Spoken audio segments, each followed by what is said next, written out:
Kisah Tufail bin Amr ad-Dawsi, cahaya di dahi dan keimanan yang tulus. Tufail bin Amr adalah seorang pemimpin suku Daus dari Yaman.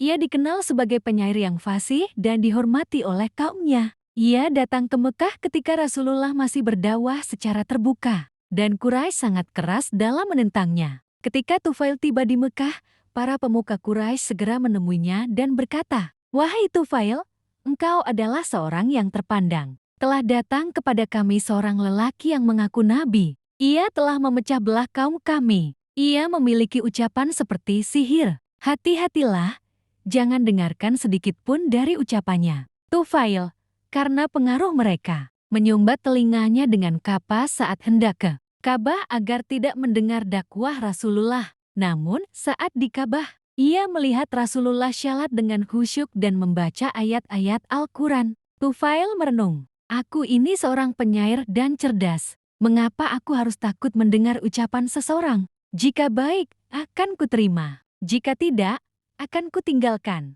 Akhirnya, ia melepas kapasnya dan mendekat. Setelah mendengar beberapa ayat, hatinya bergetar, dan ia meminta Rasulullah menjelaskan lebih banyak tentang Islam. Tak lama setelah itu, Tufail masuk Islam secara sembunyi-sembunyi. Tufail berkata kepada Rasulullah, "Ya Rasulullah, aku takut dituduh gila oleh kaumku. Mintakan kepada Allah tanda yang bisa menguatkan keimanan dan dakwahku." Maka Rasulullah berdoa dan Allah memberikan tanda cahaya di dahinya. Namun, Tufail berkata, "Ya Allah, jangan di wajahku, nanti orang akan mengira aku terkena penyakit. Berikan di tempat lain." Maka cahaya itu berpindah ke ujung tongkatnya, dan setiap kali ia berjalan pulang ke Yaman, tongkat itu menyala di malam hari seperti lentera. Setibanya di kampungnya, ia berdakwah. Namun kaumnya keras kepala. Ia kembali ke Madinah dan berkata, "Ya Rasulullah,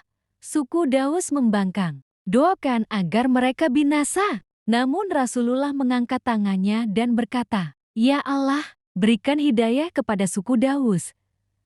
Datangkan mereka ke sini dalam keadaan beriman." Doa itu terkabul. Bertahun-tahun kemudian, Tufail datang ke Madinah dengan membawa lebih dari 80 keluarga suku Daus. Semuanya masuk Islam. Hikmah, hidayah datang kepada siapapun yang mau berpikir terbuka. Doa Nabi tidak berisi kutukan, tapi rahmat dan harapan. Kesabaran dalam berdakwah lebih penting daripada kecepatan hasil. Tanda dari Allah tidak selalu berbentuk keajaiban yang besar, tapi cukup untuk menguatkan hati.